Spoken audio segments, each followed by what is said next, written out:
All right, guys, welcome back to the show. Today, we got something a little special for you. We've had both of the distilleries on. Now we're going to have the brand ambassador to both of the distilleries on. Andrew Healy, he is with Two Stacks and Killowen.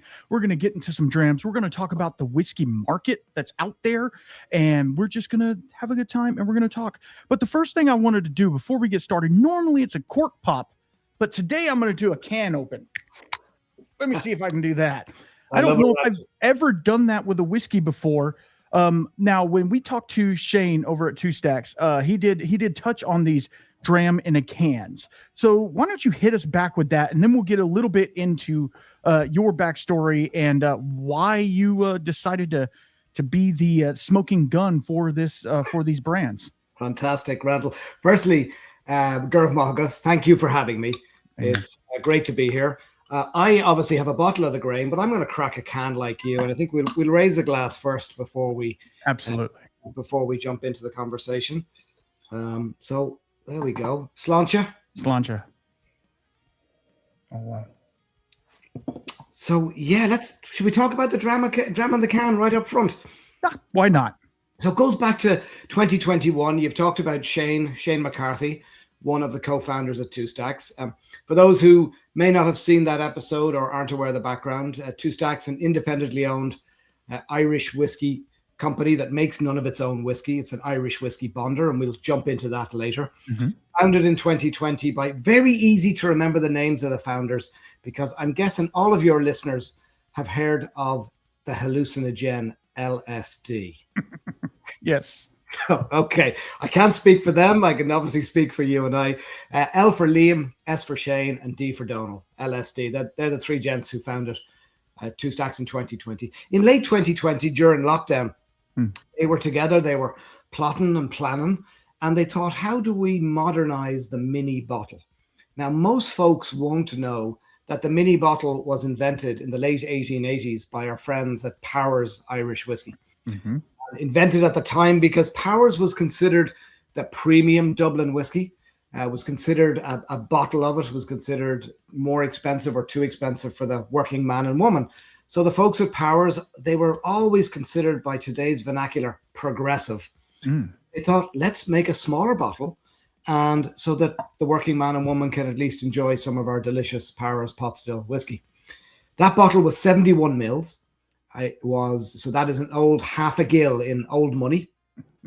Back in those days, there actually was a legal measure for whiskey, which was a quarter gill, or 35 mils as we would have today. Mm-hmm. So the old original mini bottle from Powers was a double measure. And fast forward to 2021, and what we now have, this was launched in 2021. This is a double measure, roughly speaking, 3.4 fluid ounces, 100 mils. We've got the two cans in market currently. We've got the grain, which you and I are enjoying, and we have the blend, the green. Yeah. So 3.4 fluid ounces, and that is the dram and can. So, we've seen the market evolve. A lot of people will see on counters in liquor stores all around the country. Tip Top is a great example of a brand that uses the same format, but there's our cocktails. There's mixers in there. There's sweeteners in there. Ours is all whiskey in the can. So, two offerings currently, and I'm going to give you a 2026 exclusive, Randall. Go ahead. The cream in can, which we will talk about, was ordered a couple of weeks ago. It'll probably be on a container to the West Coast here where we warehouse by the time this episode goes live, and it'll then slowly make its way out into distribution. And obviously we're going to talk about distribution. So yeah, that's the story in the cans there. Perfect for a backpack, perfect for a golf bag, perfect for skiing. I also say hunting and fishing, but fishing maybe, but only if you're on the bank, and hunting when you're done, not when you're in possession of a firearm. Exactly. Yeah, you don't want to shoot your eye out with it. Exactly. Yeah. So yeah, fantastic. It's, as I say, all whiskey in a can, and perfect. So, and I should say as well, TSA compliant. Okay. Yeah. So if you wanted to sneak these in your bag, not sneak, but put these in your bag, it would totally fly, since it is a sealed container, and you don't have to worry so much about the altitude and stuff like that messing with it. So now let's get back to how you got with the brand and some of the things that got you into whiskey. Obviously, you're known as the Irish whiskey lad. So why is that? So I suppose, like a lot of us, Randall, and particularly those of us in the Irish whiskey category, a lot of us are new to the industry because it has had its resurgence in the last 9-10 years or so. I'm going to say 2015, 16, 17, it really started to take off in terms of distillery facilities being built in Ireland. My background is wine. Okay. So folks won't know it yet, but I live in a little town in Northern California that's called Napa, that most people will have heard of. As I look out I've obviously built a bar here in the house. As I look out the window here on the hillside above us is Carneros, which is famed for its Pinot Noir and Chardonnay. So go back to the 90s. I left culinary school, went to London, worked in the food halls at Harrods, and I ended up in the wine department. I worked in every hall for a month. Fell in love with wine. It is still probably my first love. And back in those days, I might have had a glass of whiskey at Christmas, but brown spirits weren't really my thing in my 20s and my 30s. And in my mid-40s, I came to Irish whiskey through Redbreast 12-year-old. I think it is the gateway Irish whiskey for a lot of us. It really is. Still a delicious drop. And obviously now we have a much bigger selection of, you can see some of it over my shoulder here. They've done a great job at expanding their range. And then post-pandemic, I have a digital marketing company from 2010 through, obviously living in Napa. A lot of my work was around wine. And in 2022, I took some time off. I suppose I had a bit of a midlife crisis, Randall, in my early 50s. As one does. It's fine. Yes, but I solved it with whiskey. Well, most of the time it goes the other way. You ruin it with whiskey, but whatever. We'll let it go. Yeah. So on the 10th of March, 2022, I walked into the kitchen here in the house and I said to Sandina, my wife, I want to be an Irish whiskey educator. Okay. And I had seen in online and in various emails that I would get about, Irish culture, Irish industry, that Irish whiskey was on the up and up. And I thought, with all of my experience living here in the Napa Valley, how can I take Irish whiskey and elevate it? That literally was the first line of the business plan that Sandina had me write. She said, off you go. She's great on structure. So literally the first line of my business plan said, I commit to working with Irish whiskey and elevating the spirit in the eyes of consumers. That's literally how I started this journey. Put together all sorts of wonderful experiences with cheeses, with chocolates, with charcuterie in terms of pairings. Created an Irish coffee masterclass, and none of it worked. Our visitors here in the Napa Valley, I think it was too different or extreme or unusual for them. And then fast forward to 2024. A friend of my wife's, Angela, her husband is the CEO of Foley Family Wines and Spirits. They came over for dinner here in May of 2024. Sean brought a box literally of about 24 bottles, and it was the Foley Family Spirits portfolio. He said, Andrew, this is our vision. And included in that vision was 2 Stacks and Killowen. And essentially we had dinner. It was an interview come dinner in terms of what I was doing and how I could help support them. And he asked me, would I come on board to be the educator and ambassador and trainer for 2 Stacks and Killowen, but also the broader portfolio as well. I'll be honest, Randall, it doesn't feel like work when I do this, when I work with 2 Stacks and Killowen. I have had nothing but respect for the work that the lads at 2 Stacks and Brendan and his team at Killowen do. I've followed their journey since the start. So I literally am honored to work with these brands here in the States. And it allows me on a deeply personal level, Randall, to live here in America, which is home for me now, but also to give back to my homeland. Yeah. There is something about being Irish that drags us back to Ireland. And this allows me to support the industry there. It allows Irish kids and young adults of the next generation not to have to necessarily take the path that I did. Because when I left, there was, in the late 1980s, early 90s, there was no work in Ireland for my generation. So there's a kind of a deep personal and romantic element to the work that I do. So everything I do comes from the heart. Well, and you can tell because I'm going to give a little intro to how we got to meet. As everybody who listens know, we've had two stacks. We've had Minden Mill on, and they're underneath that Foley portfolio. And Joe O'Sullivan, an amazing character. We can talk about him till we're blue in the face. But I actually had bought a bottle from the website, and Andrew actually reached out to me personally and was like, "Hey, I saw you did this. I saw you're doing things with the brand. I'd like to meet up and talk." And so that's kind of how it got into this whole thing. And it's been a blessing for me, and I hope it has for him as well. I'm not going to speak for him, but I hope it has been for him as well, because one of the things that I want to do on my show, and the reach for it might not be the greatest as other people's, but one of the things I want to do is showcase exactly what you're talking about, lifting up these brands and making them, if I can help one person get into Two Stacks or Killowen, I'm going to do it, or Minden or whoever.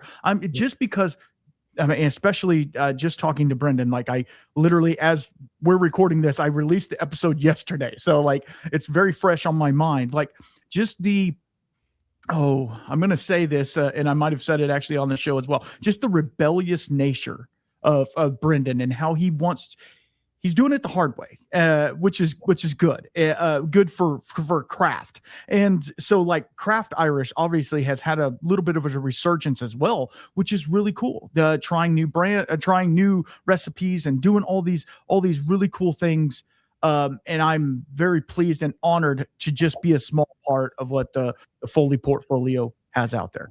Yeah, I think you speak to the bigger picture of the vision of Sean Schiffer, the CEO. Mm-hmm. Sean is someone I have a massive amount of respect for. We use the term visionary a lot in today's mm-hmm. vernacular, and a lot of people are. Mm-hmm. Sean may not necessarily agree that he was visionary in terms of diversifying the portfolio from wine into spirits. At the time he did it, it started about 2.5 years ago. It's obviously building. It will continue to build. We have more products in the pipeline. Mm-hmm. And obviously, and we'll touch on this, I'm sure, later, the state of the industry right now. The booze industry is in flux. There's mm-hmm. no other way to describe it. Absolutely. And what Sean has done is he has set out Foley's stall with what I call where value meets quality. So you have great value and great quality at an affordable price. Mm-hmm. One of our colleagues in Florida calls it affordable luxury. And having Killowen and Two Stacks as part of that, mm-hmm. and the pricing that we were able to sell them at across the country allows people to get what I believe to be a great value. Absolutely. Yeah, and Randall, what I will say, and I haven't had a chance to watch your podcast with Brendan. Okay. I know you and I talked about you were doing that. I'll probably get to it tomorrow, and of course I'll have missed a couple of points that we should have. Anyway, it's all good. It's all good. But I've known Brendan for a number of years, obviously from a distance here in mm-hmm. California. Sandina and I spent some time in Ireland back in October and November. We actually got to spend a full day with Brendan and Shenda up on the hill, and you haven't been, am I correct? No, I have not. Okay. When you go, because I know you will. Amen. And the hair is literally standing up on my arms, and as I say this, Killowen is quite possibly one of the most magical places that whiskey is made in. Mm-hmm. And there are a lot of magical places where whiskey mm-hmm. is made in Ireland now. A lot of people are doing, as you touched on, craft mm-hmm. distilling is having a great kind of resurgence. Mm-hmm. Brendan is up a 1-lane road that dead ends into a mountain. His distillery is essentially the size of a 2-car garage. It is Ireland's smallest distillery by square footage, and he produces, depending on the size of the cask or whether it's a barrel, he produces one of those a week, roughly speaking. Brendan, you say rebellious. I would agree with that. Brendan, I think his view on whiskey is shaped by his love of history. Mm-hmm. Brendan is a massive lover of Irish history. Brendan is a Gaeilgeoir. He speaks the Irish language fluently. And after meeting with Brendan back in November, I have actually started to relearn my native tongue. Wow. So every time I speak with Brendan, our first couple of sentences are Os Gaeilge. and then we obviously jump back into English. But Right. When people visit there, and it's open for visitation, obviously with notice in advance, you walk up the laneway from the distillery, and Brendan's warehouse is about 200 yards further up the lane. It's just a white shed on the side of the road, probably the best protected white shed on the side of a lane, because it's a bonded warehouse. And in there, Brendan clambers over his casks and barrels and pulls stuff out and says, "Try this, try that." And to his eternal credit, he has gone back in history and dug out heritage or vintage mash bills. He is definitely poking the authorities to change the technical file for Irish pot still, so that we can start using more of what I would call, I suppose, the secondary grains, oats and wheat, and to a lesser extent rye in our mash bills. Because for folks who don't know, the maximum of those other grains you can use currently in a whiskey labeled pot still is 5%. So the view is that we're trying to get to 30, 30, 30. So a minimum of 30% malted, a minimum 30% unmalted barley, and a maximum of 30% of other grains. And Brendan and a few other great people are leading the charge on that. So yeah, Brendan definitely is one of the world's truly special people. Well, and it just goes to show, like, if he can affect somebody like yourself, but then also affect somebody like me, like I want to shout it from the rooftops, like that somebody, and I'm going to say this, somebody cares enough about the history and the science that goes into it to actually care and actually do things. Because he did touch on, the bigger distilleries in Ireland, and they're just, and it's just like here in America, right? They're doing the thing, and they're making good whiskey. Don't get me wrong, they're making good whiskey, but is it preserving the heritage of it? Is it really doing Ireland, or in our case, America, justice? It's the same thing over and over again, which is great. And most people, and I can tell you this being in the spirits industry, most people go and get that bottle of Jack Daniels and they don't think about it. They don't care. It's $17, whatever it is. You can buy it now here in America, you can buy it in a big, huge, like 3 gallons of it if you want it. Like, so that's what we're dealing against. But for the whiskey enthusiast and the whiskey lover and the spirit lover, in all of us, it's all about the romanticized story. And that's what you being gracious enough to come on here and talk about. Like, it really makes Irish whiskey and whiskey in general, because you don't just, like, the cool thing is, yes, you're supporting Irish whiskey and the Foley family and all of those things. But like I always say, a rising tide lifts all boats. Like, supporting a craft distillery supports all craft distilleries, because you're like, this is not your typical run-of-the-mill bottom shelf, blah, blah, blah. This is unique and different, and this is why. And this is why you should try it. And this is why you should support local, whatever's local to you, right? Or support craft, because if we don't do that, then it will fall to the wayside, and we'll be stuck in this glut with whiskeys that we don't really care about. And we won't have anything to look forward to, because I know for you as well as myself, anytime I see a craft distillery that I know and love saying, hey, we're fixing to come out with X, we're coming out with this, or we're hand bottling this for you, it makes me proud, even though it's not my spirit, even though I have nothing to do with it. It makes me proud for them, because it's like a parent, having a baby and saying, this is my baby, try it and enjoy it. And I don't know, there's just something about it. And the fact that it's, in this case, Irish whiskey, because I can tell you from personal experience, Irish whiskey has always been, and I think you've talked about this as well, it has always been kind of second fiddle to Scotch, right? It's just a thing. It's a thing that Irish is making Scotch's younger brother, which that's nowadays, that's not so much the case. If you've tried, where's it at? If you've tried this rum and raisin, which we'll get to, yeah, exactly. If you've tried this, you'll know that this ain't Scotch. But this isn't your typical Jameson either. Not to call them out, but this isn't your typical Jameson either. This is unique and different and really nice. Definitely. So yeah, Randall, I agree with you 100% there on what you're saying about local. I think if there's one thing that we learned in this house during the pandemic, it's It's that spending your dollar in your local community with an independently owned business goes further. Absolutely. Obviously, the pandemic is kind of in the rear view mirror for a lot of us, but we still hold true to that. I come from a line on my dad's side of shopkeepers. So my dad owned some shops in Dublin. My granddad did. And I just want to tie that together with what you said about Scotch and Irish. My dad owned it was Healy's newsagent. It was on Fleet Street in Dublin. It literally was the shop that was next door to the Palace Bar, which is essentially the mecca of Irish whiskey. Right. That building was knocked down in 1998, and there's now a hotel there. So that the rest of that block is now a hotel. And I remember listening to Willie Ahern on a podcast a couple of years ago, talking about how 15 years ago, he had literally dozens, if not a couple of hundred scotches in the Palace Bar, and he had a very small selection of Irish. Right. And it has now flipped completely.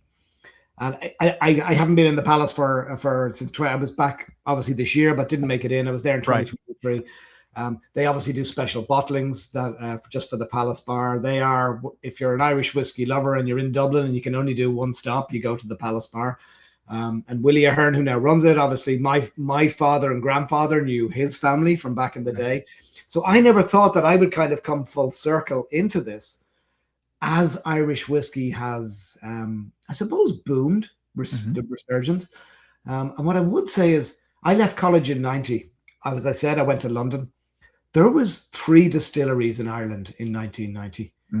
And there were no Irish whiskey bonders as we know today. Green Spot was just about hanging on through our friends at Mitchell & Sons. They were a wine merchant. So I'm not sure where the line between wine merchant and bonder gets known. But literally, Randall, there was nothing sexy about Irish whiskey in the 90s. It was, you touched on Jameson. I will always raise a glass to Jameson and to our friends at Irish Distillers Limited and Pernod Ricard, because they literally saved Irish whiskey in the late 80s. You're right. Yeah. Obviously, to Brendan's point, they produce a lot of whiskey. There isn't as much innovation, I think, as Brendan would like to see there. Method and Madness would be a good example of what IDL do well down in Middleton. But there's, you're part of a big corporate machine. And again, I will never be disrespectful to them because I wouldn't be here today if Jameson hadn't have been the brand that saved us. So. Absolutely. And it's really sad to see, I've seen a couple of, distilleries or blending houses, whatever you say, like Waterford, right?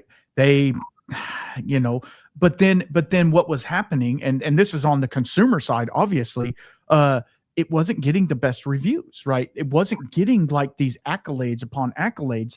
It was good whiskey, but for the price point, I'm guessing, it was like, yeah, it's good, but I don't know if it's worth whatever it was costing. And so then they were getting in on the the discount shelves, and that just shouldn't be for a premier, quote unquote premier brand, right? It should be snatched off the shelves like hotcakes, like a lot of the more allocated stuff in America does. But I think that's where whiskey people are doing it wrong. And I understand if you're a bourbon drinker, you're going to be a bourbon drinker, and that's just what it is. If you're a Scotch drinker, you're going to be a Scotch drinker, and you don't really want to go outside that because that's your flavor profile. But if you're a whiskey enthusiast and you enjoy whiskeys from all over, then why aren't you trying, something a little bit different? I can guarantee you, over 3/4 of the whiskeys that I have in my whiskey room are obscure whiskeys that you've probably never heard of. Or if you have, there's some one-off bottling that they were probably going to throw away, and that's what intrigues me is not so much the weird, right? It's fine, but like the unique and different. Yes. Like I can always just go pick up a bottle of X, get some Buffalo Trace and it's fine. It's fine whiskey, but I would rather have that secret project one that, they did all the things to.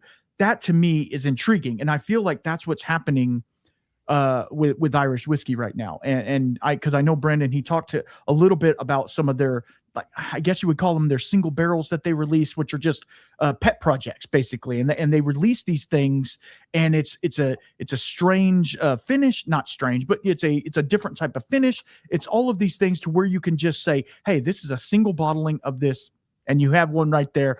Tell us a little bit about that one. Yeah, I truth be told, Randall, I've more than one. Oh,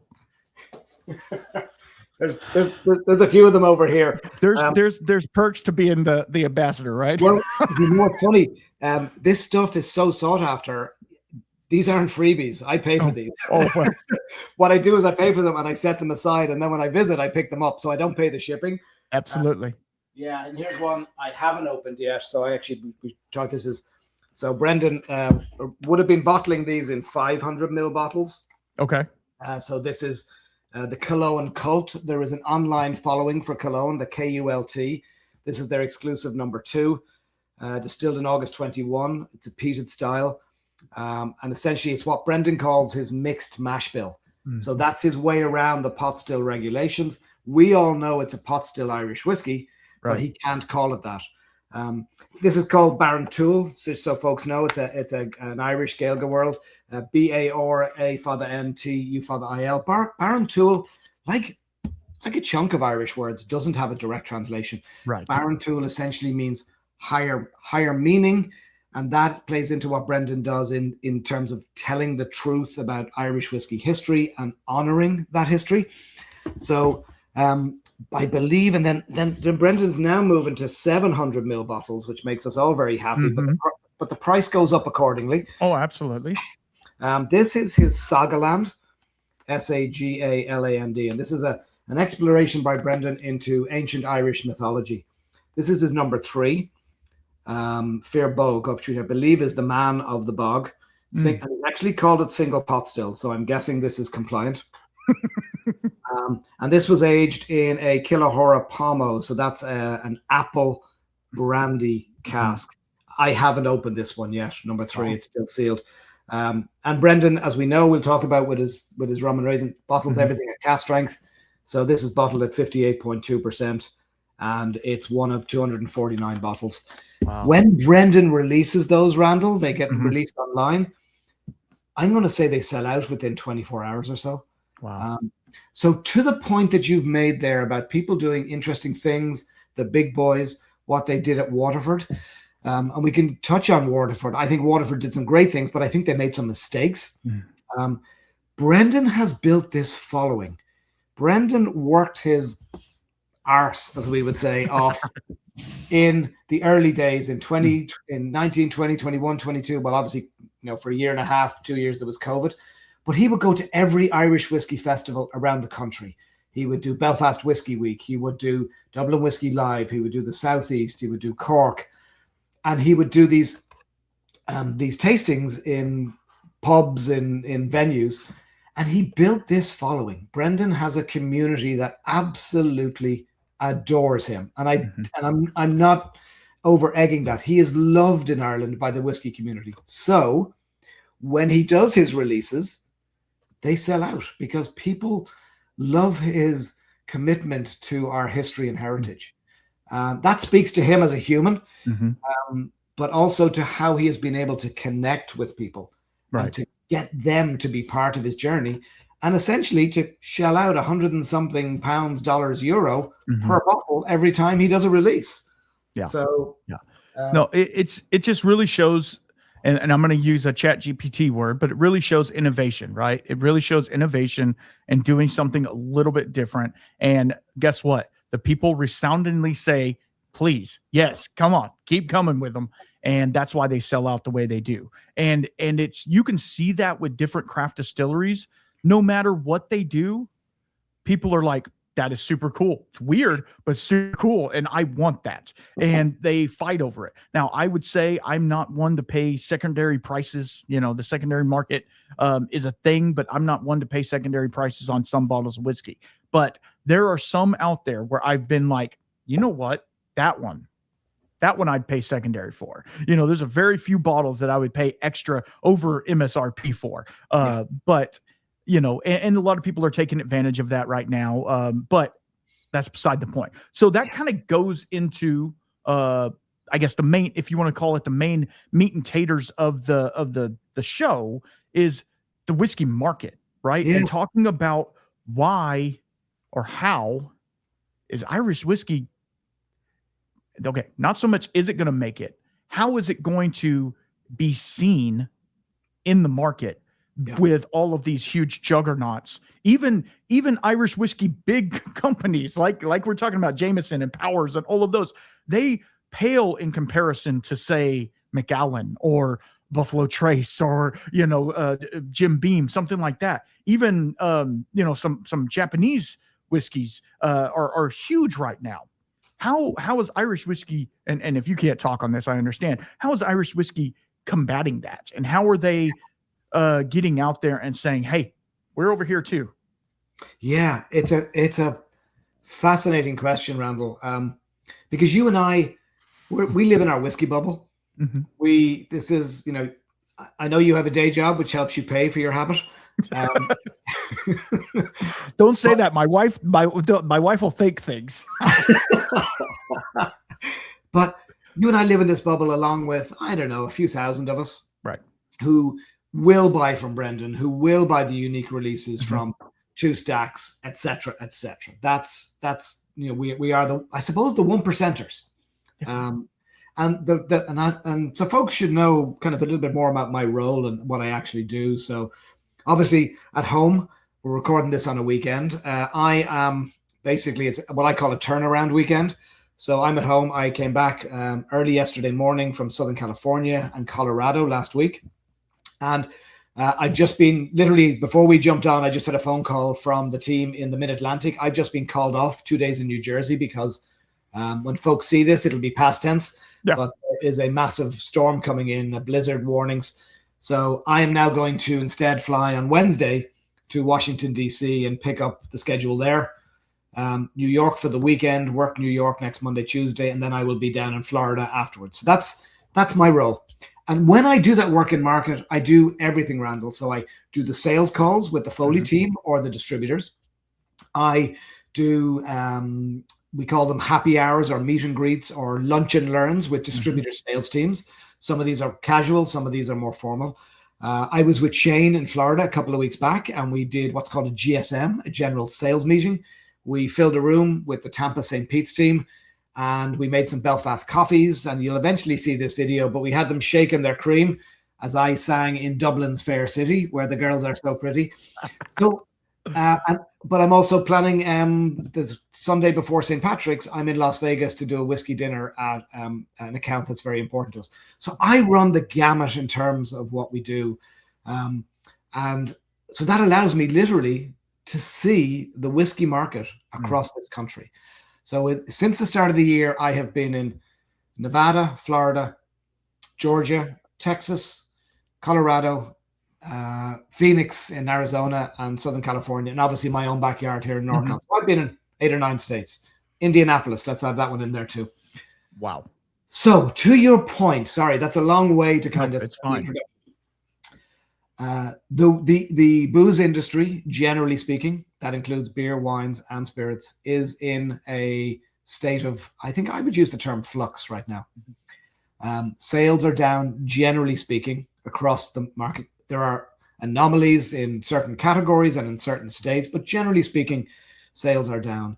Unfortunately, in this industry right now, the middleman, so to speak, the distributors they're letting people go. They are cutting costs. And literally over the last couple of weeks, there have been more job cuts at distributors in certain states. And that to me is kind of the canary in the mine, so to speak, in terms of sales are obviously contracting slightly. Right. How does Irish play into that is your question. And it's a tough one. We have the big boys in the Irish category. Even they are seeing sales contract slightly. I speak from Two Stacks in Killowen here because I literally travel the country. I stand in front of liquor store owners. I stand in front of beverage directors. And you have to have a point of difference. And at Two Stacks and Killowen, we do. We are making whiskey that is different, that is great value for money. So when it comes to the people can taste the whiskeys we have here and go, they're lovely. And then you get to the price and they go, I can't put that on the shelf at, I don't know, $85. And I use $85 because that's kind of where our friends at Waterford were at, kind of $80 to $95. But if you give people, you know, we tried the grain whiskey to start with. You know, there's the grain in the bottle. This should retail at about $32 a bottle. For a bar, they work in the per ounce cost. This usually sells into them, just so people are aware of this. You know, we all have to make money in this industry. Amen. A shop will put that on the shelf at about $32. They are buying that in for, depending on the state, $23 to $25. So they've got a margin of 20, 25, 30%, depending on the market. And of course, everyone's got bills to pay. So I as you know, I'm a shopkeeper. I don't begrudge a shop paying its bills and making a bit of money. But $1 an ounce is what that costs the restaurant. So that when they're doing their pour cost on their cocktails, they're going, $1 an ounce. Okay. It sits in that level above Jameson, and it sits in that level below Redbreast. It's kind of in that, what I call the mid-tier. So that to me is the challenge, is that mid-tier category is where it's at. And it's where we are at Foley, where we are going after the market. What I will say, and I hear this all the time, because of the way Irish whiskey evolved through the 2010s and into the 2020s, a lot of distilleries were built in the mid to late 2010s. As a result, Randall, there's a load of whiskey coming on stream at the same time. And I hear this around the country. They say, how much 5-year-old single malt can I put on the shelf? And what's coming in another couple of years is a wave of pot still. Because pot still at 5 years is okay. But I actually think it's from 7 onwards, it actually starts to come back together. Okay. So next year, late this year and next year, we're going to start seeing a lot of 7-ish year old or NAS, non-age state pot still coming to market. And how much room is there on the shelves? That's what the shopkeepers tell me. They say, if you want to get on there, something has to go. And what is that? So the Irish category is not going. Kind of the short answer is the Irish category is not growing right now. And what we are doing at Two Stacks in Killowen is we literally are stealing other people's slice of the pie by offering what we consider to be better value, meaning a better whiskey at a sometimes more affordable price. And I mean, it hurts. I know it hurts you to say that, because you know these other whiskey brands are friends, and they're they're that. But at the like you said, there's no space. And when I talk to American single malt producers, and it's the same with them. I can't put you with bourbon. I can't put you with Scotch. You're something complete. I'm not making a whole new shelf just for you. You're going to have to sit in where you fit in. And, you know, Stranahan's and some of the other the bigger brands are able to do that.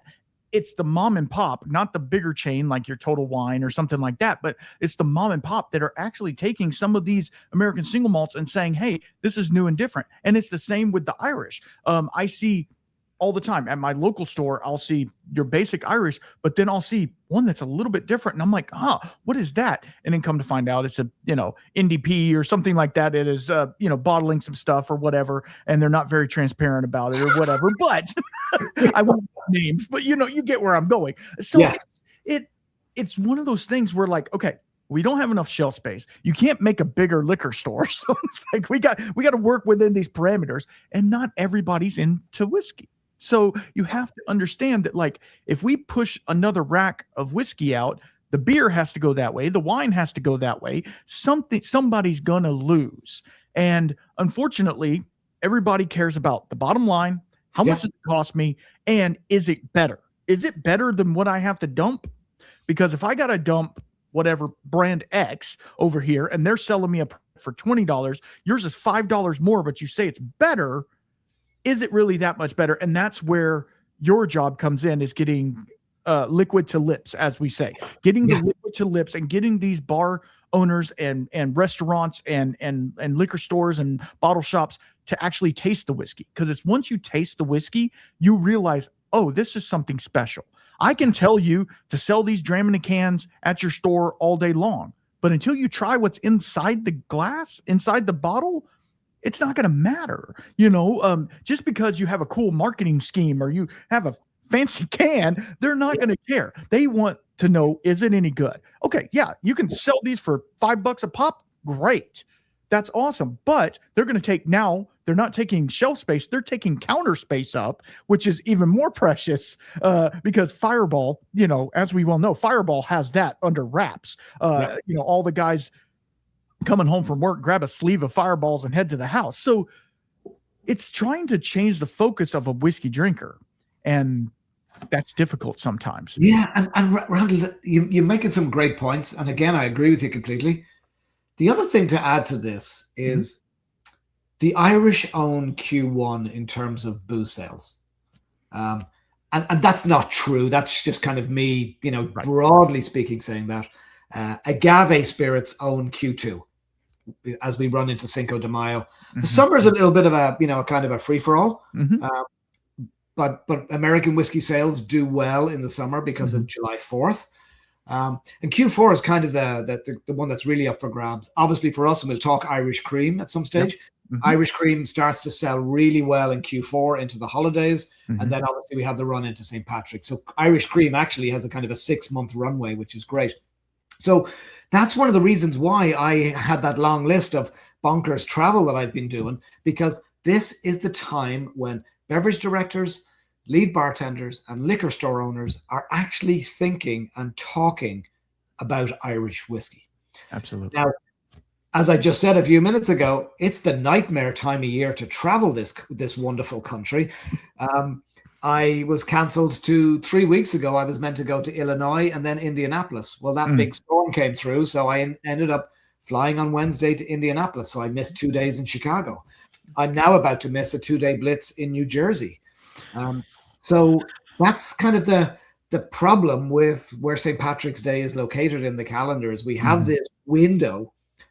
What I would say to people this year who are listening to this, who are in the on-prem in particular, is we're looking to kind of extend that window this year because the Republic of Ireland are playing in the playoffs for the World Cup in late March.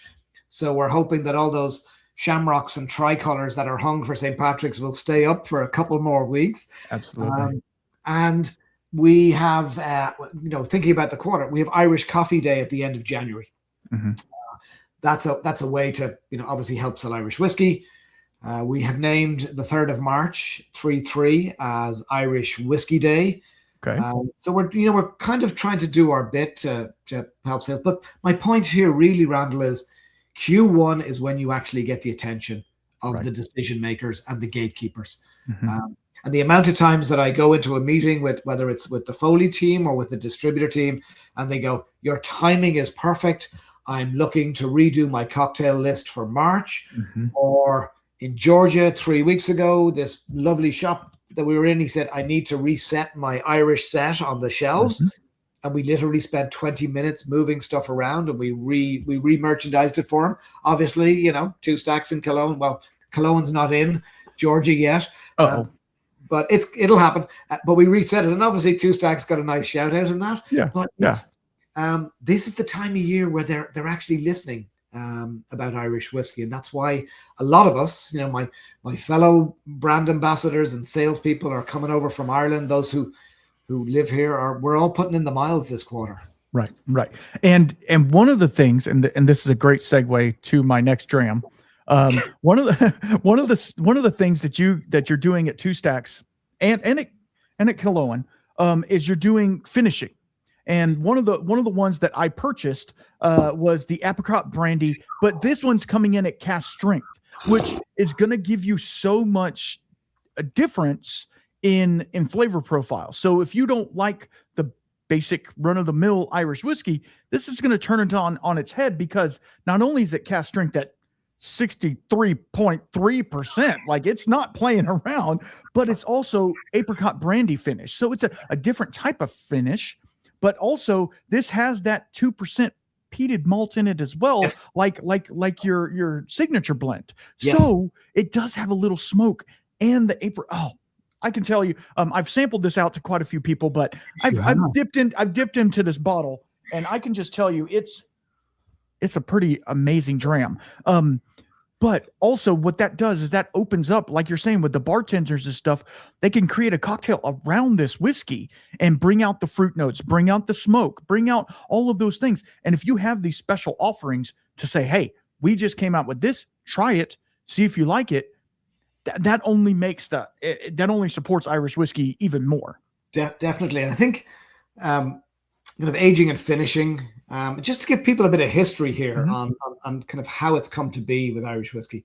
So actually, I've used the single grain as a great example of that. So, and folks should know a couple of things about Two Stacks. We're all about transparency. You touched on that a few minutes ago, Randall. There is an offering from Two Stacks we don't have here. It's we don't have here, but I've got a bottle here on the shelf behind me. This is what's called Smoke and Mirrors. Okay. From Two Stacks. This is the 30% peated malt offering. So our single malt that we have here in America is 10% peated. This is available in some markets. That's the double barrel single malt. That has 10% peat. We can talk about peat and Ireland's history with peat in a moment, but on every bottle, as you can see from Two Stacks, on every bottle we put on what I call these magic circles. Do the same on the can.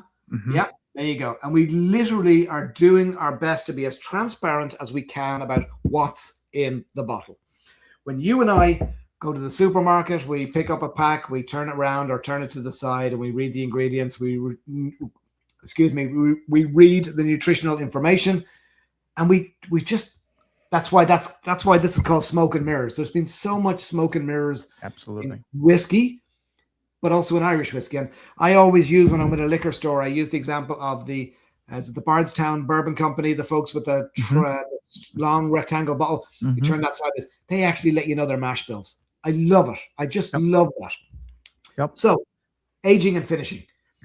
Our single grain is 95 corn, 5 malted barley, column distilled. Here you go. I'm in sales mode, Randall. I apologize. That's all good. Please go.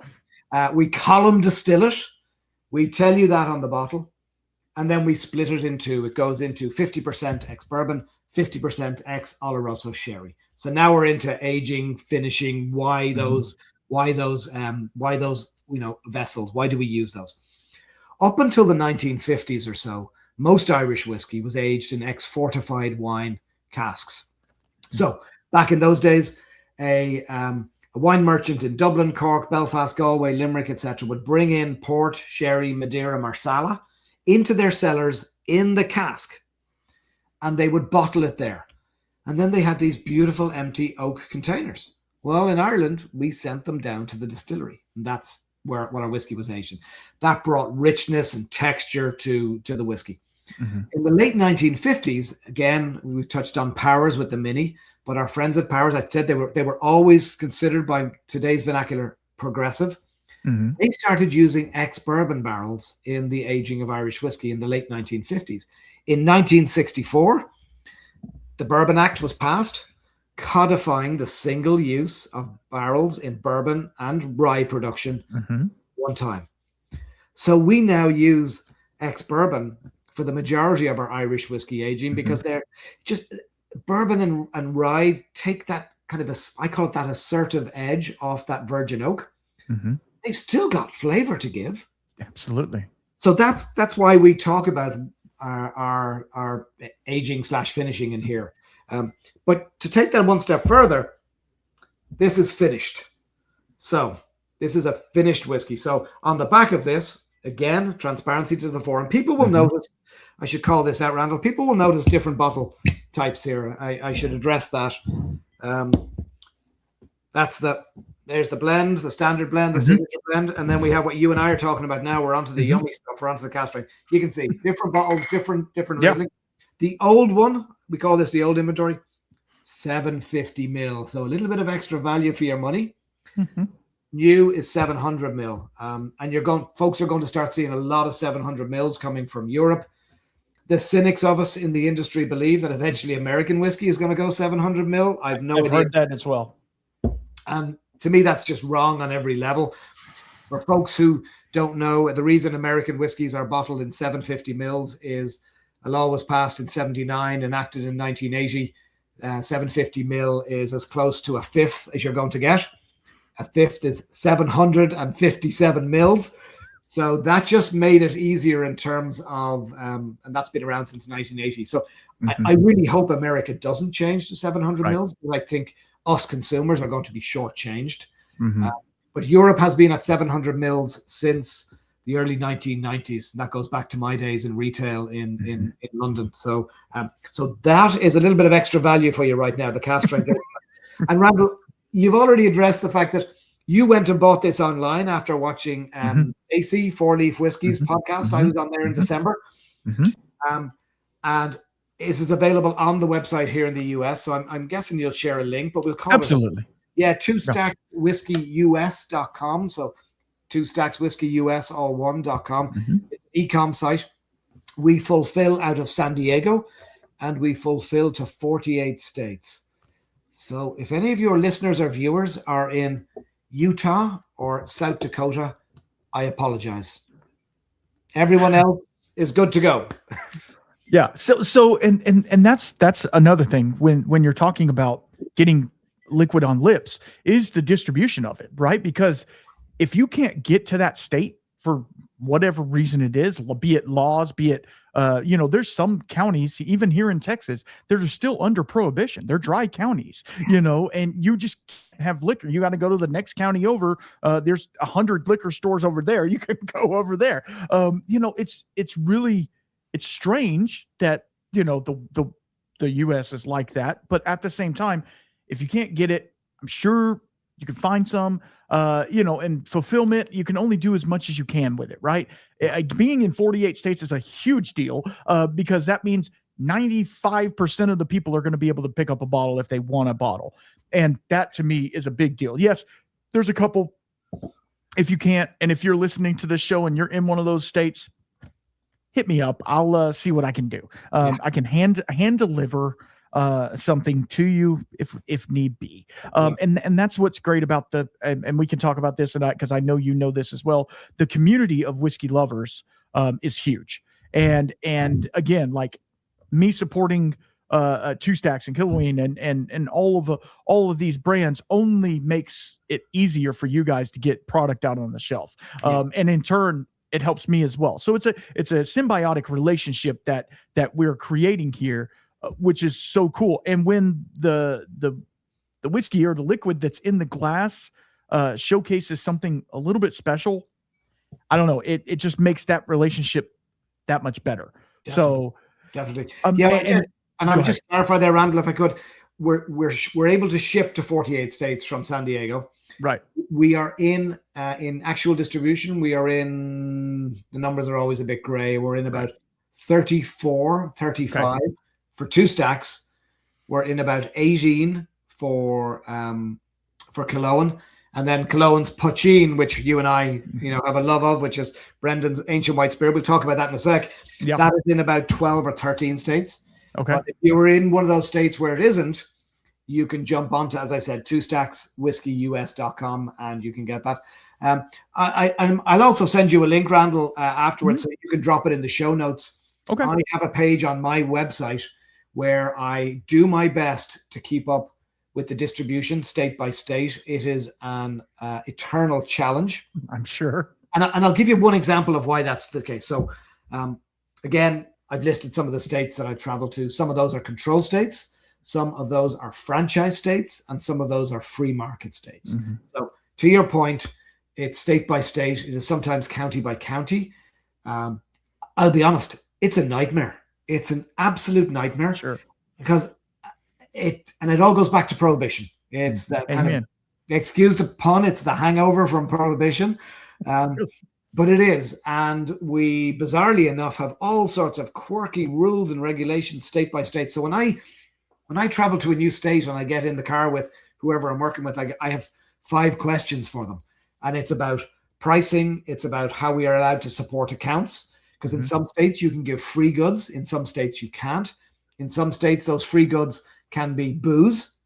In other states, you can't give free booze, but you can give free swag.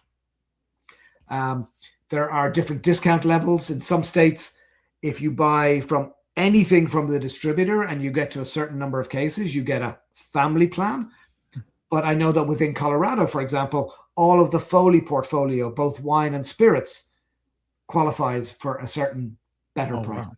So it literally is just this smorgasbord of rules and regs and pricings and terminology that is different state by state. So worked Georgia. Georgia has Foley family deals with 5 different distributors in Georgia. Killowen is not there yet, but we would hope it will be. And Two Stacks is with Savannah Distribution. In California, we have Free Market. So we are with Southern Glazers here in California. Right.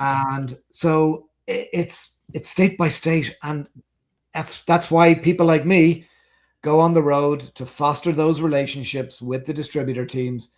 Because the other, I suppose, frustration is these distributors have got a big book. They are dealing with hundreds, if not thousands of SKUs, as we call them, products. SKU, for those who don't know, stands for stock keeping unit. Most people don't actually know that. They use the term and don't actually know what it stands for. So that's our big challenge, Randall, is how do we stay front of mind with the distributor sales teams? Because they've got so much pressure. You mentioned Fireball. You know, they've got targets for all of these major brands, you know, with Jack Daniels and Fireball and Absolute Vodka and Tito's. That's what pays the bills for these. Right. So, but we have to, you know, how do we stay front of mind? And that's all about relationships. Yeah, it really is. It really is. And I will tell you, you know, when you guys graciously sent over the poutine that you forementioned, I'm not going to lie. As a whiskey lover, I was a little taken back. Like, it's another clear spirit. Right. I said that to myself. I didn't say it on the stream. I said it to myself, and I'm like, another clear spirit, because I've been gracious enough, and this is God's blessing upon me for doing this show, that people send me stuff a lot, and I'm gracious for it, totally. But they want to send gins and vodkas and stuff like that, and I'm like, I'm a whiskey show, right? It's a whiskey. We're talking whiskey, but I opened this, and I've obviously sampled this out to some people, because as much as I love Killowen's profile and everything they're doing, this stood out to me because, well, it's a little smoky to begin with, but it's also not exactly clear. It is a little colored. I'm actually going to pour just a smidge of it as well, because it's different. And like I was saying earlier, different does get views. Different does get people to interact with it. And I think that this right here could be the saving grace to Irish whiskey, maybe. Yeah, it's firstly, thank you for your enthusiasm, Randall. I love that. I am on a little personal kind of, I won't say side project with Foley to get poaching out there. It's, again, going back to Brendan and his love of history and our heritage. This speaks to mine as well. The selling poaching is, it's a tough sell, but it is something that is incredibly personal, and like I said, it kind of touches my heart. Poaching is our ancient white spirit. It is, I suppose, misdescribed by some people as Irish moonshine. The reason moonshine implies illegal. The reason poaching was illegal is because our English overlords decided to force everybody in 1661 to register their little stills. And the Irish, being the Irish, said, basically, you can feck off. We're not doing that. Yeah. So poaching went underground. Poaching is considered the mother and father of Irish whiskey. We have been making alcoholic spirit from whatever we grew on the land in Ireland for, we've no records, but probably 1,000 years. When you look at other European cultures, you've got, the Italians are known for their grappa, which is from grapes. We've got eau de vie, we've got aquavit. In Ireland, our spirit is poaching. Poaching is a word, gets broken in two, and it translates to small pot. So essentially, every house had a little pot still out back. Whatever they grew on the land, whether it was grains, this is all grains, right? Whether it was fruits and sugar beet we grow in Ireland, and also then tubers, potatoes. You convert the starch to sugar and you turn it into booze. And so there's no real, any 2 or 3 or 4 poitíns that you taste side by side will be very different. So you've talked about a little, and we love our cat here. This is Panga. Oh yeah. No, that's awesome. I love the artwork on it. Yeah, and I've actually, these haven't had an airing yet, but I created some Panga plushies that I'm bringing around the country with me for cocktail bars. Yeah, there's only 10 of them in existence. So why is this such a wonderful spirit? You've touched on the smokiness, you've touched on the off-white color. So I'll let you know the background. So all from grains. This is a vatting of 2 different poitíns. Half of it is made by Brendan at his distillery on the side of the hill. The mash on that is malted and unmalted barley, and there is a little bit of oats and wheat in there, 2% of each. That's 50% of the vatting or the blend. The other 50% is essentially an unaged single malt that is made at Great Northern Distillery in Dundalk. And that has a peated component, Randall, up to 20 ppms. Now, you said a smokiness.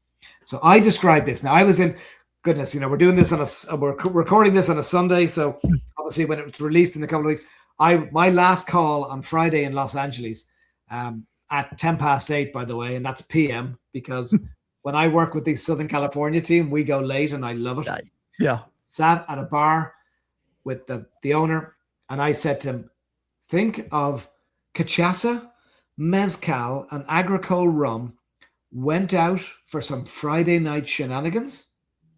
This is the baby that came from that shenanigans. It runs this incredible flavor spectrum that's got sweetness, floral. There's a little bit of funk in there. That's why I bring in agricole rum. Yeah, I get it. It's got the smokiness from that would bring you to mezcal. No exaggeration, Randall. When I show this to bartenders in particular around this country, you can literally see the cogs in their brain going, what do I do with this? And so we're finding, I say big success. We have 286 packs of this to sell in America. This is not paying the bills, but what it is doing for Foley family, this is opening the doors of some of these incredible craft cocktail places, bars around the country where they are going, this is unusual and we want to work with it. Amen. So we're finding success with that. You talked about the color. I'll touch on that. In Ireland, there are rules and regs for how whiskey, cream liqueur, and poitín are made. Essentially, the rule book is called the technical file, and they are protected under a GI or a geographical indicator from our friends in Brussels in Europe. The the technical file for poitín says that it can be rested. It cannot be aged or matured. It can be rested. That's the vernacular in a wooden vessel for up to 70 days. This is rested in an ex-bourbon barrel for 70 days or 10 weeks. So, you can see I say our ancient white spirit. It's off-white. It's kind of got a little yellow, green, golden. Little hue. Got a hue to it. Yeah. Exactly. Great on its own. You and I are sipping it on its own. Right. But magical in cocktails. And for folks who are going, how would I use that in a cocktail, Andrew? Think of a classic cocktail like a mule or a fizz or a sour, and whatever spirit you would use in that, take that out and pop in the poitín in its place. Some people do an Irish margarita, not being in any way disrespectful to our friends in the agave sector. Right. An Irish margarita, this plays really well with that. The orange liqueur with a little bit of lime. Lime definitely lifts the flavors. And the joy of this one, Randall, for a cocktail maker, it starts at 47%, 94 proof. So you got those elevated alcohols, which our bartender mixologist friends love. Absolutely. Yeah. Absolutely. And I will tell you just the flavor neat. And I said this when I was talking to Brendan as well, that I really want to make this into a cocktail. I don't do cocktails a whole lot because, sugar and all the things, but like this to me, it's singing in the glass, but I could see how a little bit of citrus, a little bit of acid, a little bit of even like you were saying, a sour. I think turning this into an Irish whiskey sour could be absolutely fantastic. I'm going to have to try that for sure. And I know I said it before, but I'm literally going to try it now because there's a component in here. And you said something about the agricole rum. Yeah. And I have a buddy who's big into rums, and he's given me some samples, and it doesn't really jive with me. Like, there's certain things where you're just like, like I don't do tequilas. Like I can do a couple of mezcals. There's a couple where I'm like, okay, those are okay. But like those rums that he gave me were funky and weird and different. And I'm getting a little bit of that funk. Yes. But it's also that sweetness, from the grain is coming through. So it's interesting. It makes me want to go back to it more again and again and that's the signs of a good spirit, right? And so it's really intriguing. And again, getting to sip it again, now that it's been a little while since we did the show with Brendan, it just showcases the fact that making a good spirit is harder than you think. Oh, yeah, definitely. Just to tease folks, nobody's going to get this as a prize, but this is a Panger plushie that's been vacuum packed. These arrived yesterday. As I said, 10 of them were made. I've packed one in my suitcase, but we sent them to the team. I literally sent them yesterday to the team around the country. You will start to see these, I hope, on Instagram, where people are making poitín, Panger, the put-based cocktails. It's almost, I'm thinking of it, because I was a digital marketer for a number of years before I fell into this. This is modeled on the Travelocity gnome and how the gnome traveled the country. Yes, love that. So literally, as I said, Randall, we have 280 cases. I'm hoping that we will actually sell through most of that and be able to order more. That would fill my heart with glee. But I've got no marketing budget for poitín. So that's why I went, I've got to go guerrilla on this. So plushies. And I've got little Panger the Cat pins for bartenders, because bartenders love a good pin. Absolutely. And literally, that is my marketing spend for this. So I will tell you, I think the liquid speaks for itself. Yeah. So just let it shine and let the story of it, because obviously Irish whiskey, like you said, has a torrid past, but it has a very long past as well.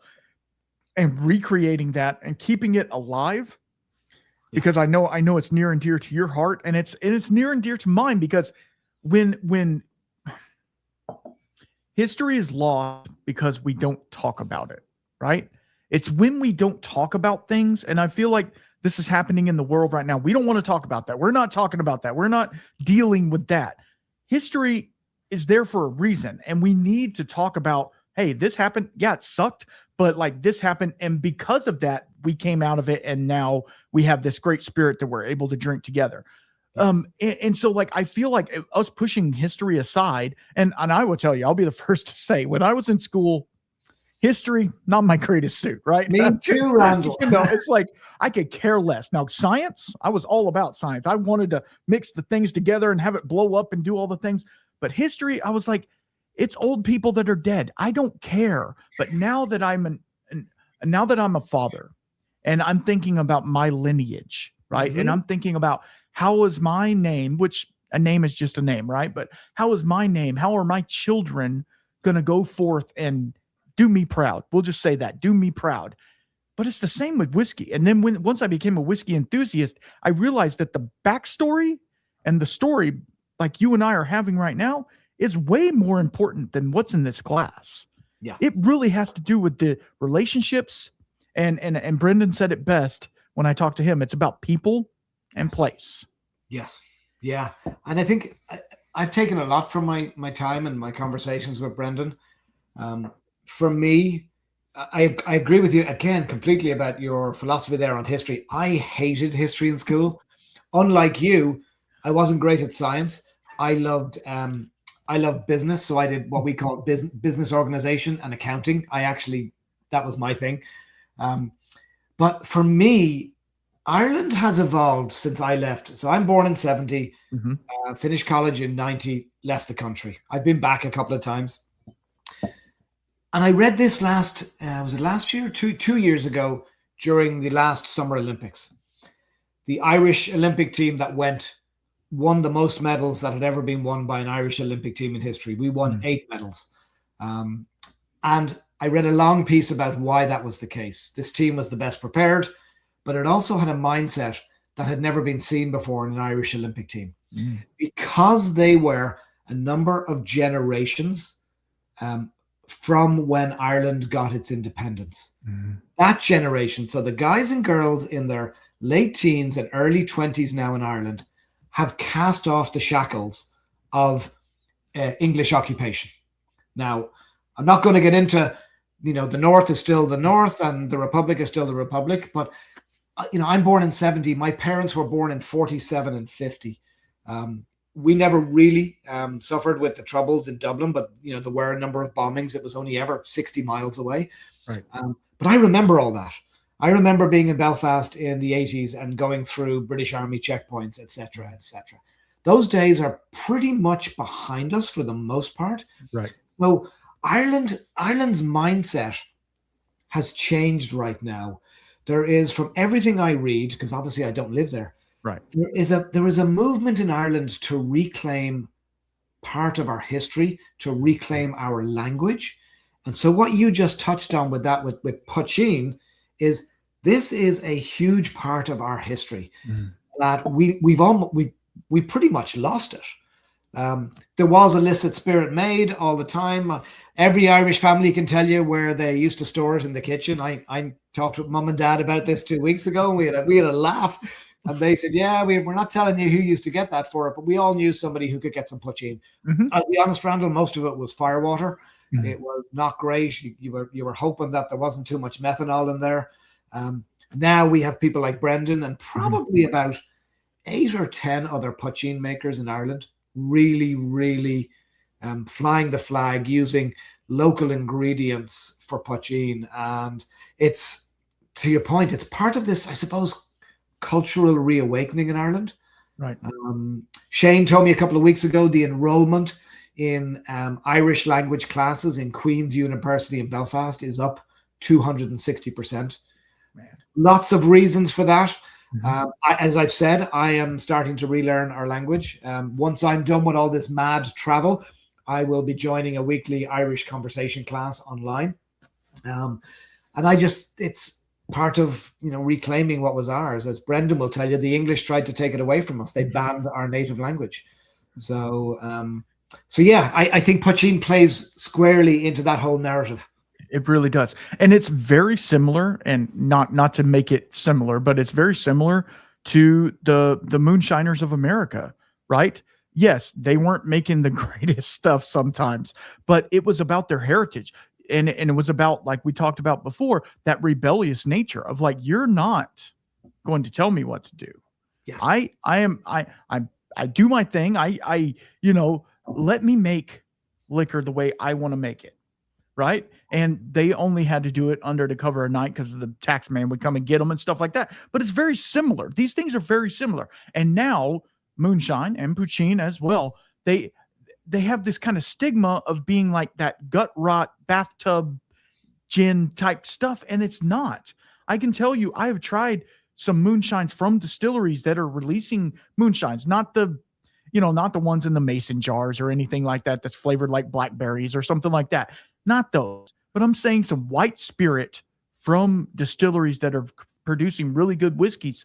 And it's something about, if you don't have a good base spirit, you're not going to have a good finished whiskey. So if it's all about, now we're trying to hone that, but also preserve that heritage. And again, going back to that, you can talk about it all you want, but if we don't learn from the past and make it better today, but yet still understand the past and uplift the good parts of that, which obviously alcohol has always been in that pathway. Fortunately or unfortunately, either we drank to wash the sorrow away, or we drank in celebration, right? So it's very similar. And like, I wish I could go back or I guess I could do some genealogy and find my native tongue, so to speak. I know I'm partially Polish and things like that. It would be really cool to understand that and to be able to speak that, like you're saying, that native tongue, because there's something about, if COVID did anything for us, other than scare everybody, if COVID did anything for us, it made people realize that this life is short, and we don't know, like, and to preserve. Listen to your grandparents. Listen to their stories. Listen to your parents. Listen to these people that have lived life and have wisdom, and let them tell you the stories. Write the stories down, because guess what? They're going to be lost. And that's what I feel Irish whiskey, this resurgence of Irish whiskey, is trying to do. Yeah. I don't know. Yeah. No, you're right. You've hit many nails on the head there, Randall, with that one. And I'm glad that I've gotten into this at this stage in my life. To me, it literally, the work I do fills my soul. I say that genuinely. It sounds very philosophical, but it does. It helps me to give back to Ireland. It allows me to, frankly, for me, the highlight in all of this is meeting great people. You and I have obviously not shared a dram in person, but we will one day. Amen. And I look forward to that. And I've said to people, I've been invited to wonderful private bars, like in people's homes all around this country. And I've extended that invitation to those people for when they come and visit me here. And literally, when you come to my bar, I do not have an Irish whiskey collection or a whiskey collection. I have a selection. For me, whiskey is to be shared. Amen. It's to create that common bond. And those 2 bottles of Sagaland that I have over there, number 2 and number 3, they're not opened. But if you came here and you said, Andrew, can we try them side by side? We would try them side by side. I just, like I say, to me, whiskey it's kind of very special. It's for sharing. And just, we touched on poaching, and we've kind of gone down a poaching rabbit hole, which I don't think was part of the plan. It wasn't, but that's okay. But there wasn't really a plan, which is great. It wasn't a plan. We don't have plans on this show. We just go by the seat of our pants. And so to the point that Brendan has been working on poaching over the years to get to where he is today. This is his original poaching offering in a 375ml bottle. If you see that out and about in the market, there are little remnants of it across America, because it came in from the previous importer before Foley came on board. Right. This is fantastic. Obviously completely clear, so there's no resting on this one. And this one weighs in 48%. And this is obviously a much cleaner, kind of fresher. And the mash on this is all from grain. So, kind of has a similar base, but none of that smoky element, that mezcal element that we have in the Ponger. And this is one that Brendan made from oats. So an oat-based poaching. So to my point of you can make poaching from essentially whatever you grow on the land. And I said, when you line 5 or 10 poachings up in a row, they will all taste different. It's because they've all been made from different base ingredients. Right. And no surprise, you stick your nose in this one and you can smell cream. There's a soft creaminess. Well, we all know that oats are a nightmare to work with, but they make a delicious spirit. So. They do. They really do. One of my good friends, Alan Bishop, he has started doing his own thing. He worked for Spirits of French Lick for a long time. He started doing a new thing over at Old Homestead Distilling there in Indiana. And he is trying to do old school style whiskeys or spirits, as you will. He's doing one out of black sunflower seeds. Wow. Yes, he is malting sunflower seeds and making a spirit out of that, and he calls it Sunshine. I love it. It is. I mean, it's limitless. It is literally limitless what you can do with spirits to make them unique and different. Yeah. So that leads me to my last one, and I waited till I had you on here to open this. I literally have the plastic right here, but that is the 2 Stacks double Irish cream liqueur. Now, obviously, there's no right or wrong way to drink a liqueur. You drink it however you want to drink it. We're going to drink it neat right now because I don't have a coffee, but I'm guessing this was made for an Irish coffee. Yeah, it's made for many things. And just before we jump into this, Randall, I'm going to, we're talking about poaching and we talked about cocktails. I created a cocktail recipe, and I am not a bartender. But I've been literally on this journey. I've been trying to find a way to tie my Irish heritage with. I live in Northern California. A large part of our history is related to Hispanic countries and Latino countries. So I've been trying a way to tie those together. I have a couple of very close friends here who are Irish Mexican, and I've been trying to find a way to tie that together. So I created a recipe that I called 49 days. There are 49 days between St. Patrick's Day and Cinco de Mayo. 7 weeks exactly. So I will share the recipe for that with you, and you can drop it in the show notes. It's got some poachine. It's got some tequila. It has some Ancho Reyes liqueur. Yeah, it's kind of like, I would call it an elevated margarita. It's probably the best way to put it, or a retooled or a reworked margarita. Some lime juice, some agave nectar. I prefer to use agave nectar when I work with agave spirits. So yeah, I'll share that. But it was a lovely way for me to tie together, as I say, the heritage where I'm from and the heritage of where I live. And for good measure, Randall, my son and I, our birthdays are 7 weeks apart, 49 days as well. So there you go. I mean, that's serendipitous, isn't it? Yes. That's yeah. So everybody will now know that when you know that St. Patrick's this year is a Tuesday, you'll automatically know that Cinco de Mayo is a Tuesday. Yeah. There you go. There you go. Makes it easy. So I can say I haven't had very many Irish cream liqueurs. I've had a couple. You know, there's a few big brands out there. And because I'm not really I like my coffee the way I like my coffee, and I couldn't see myself just sitting there sipping this, but until I taste it, obviously. But what makes obviously Irish cream? Yeah. So a little bit of a history. Come on, we've done a lot of history here. So we have. It's a history class. As spirits pretty much are. God, just licked that off my finger. That's delicious. We're going to get distracted by how friggin' gorgeous this stuff tastes. Irish cream liqueur invented in 1974. The brand that was the first to market was Bailey's.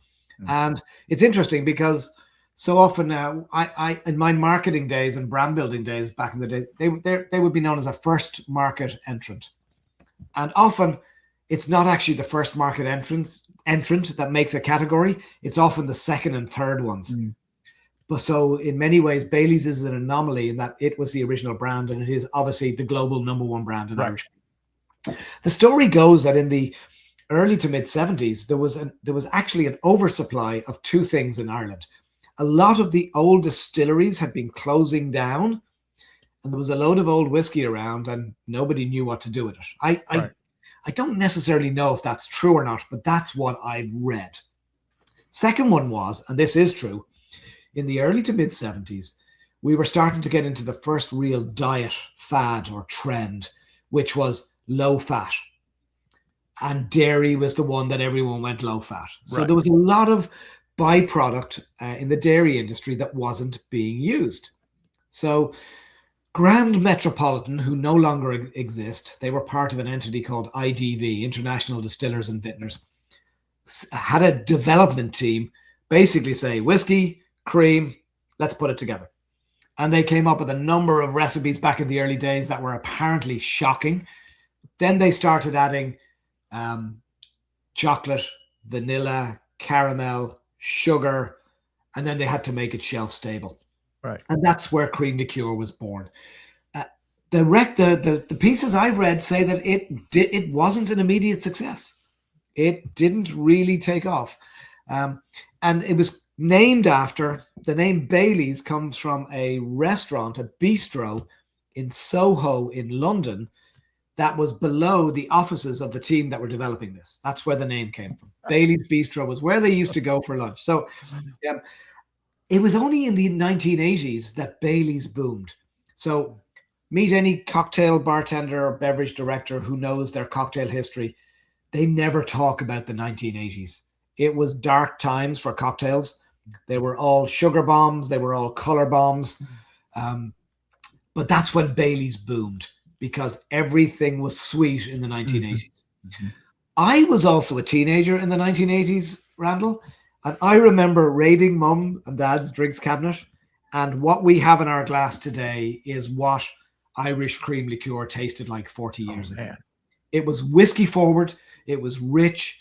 It was balanced. It had, a lot. It actually had complexity for something so simple.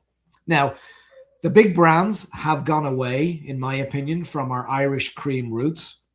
They have had to come up with formulas and recipes so that they satisfy the accountants.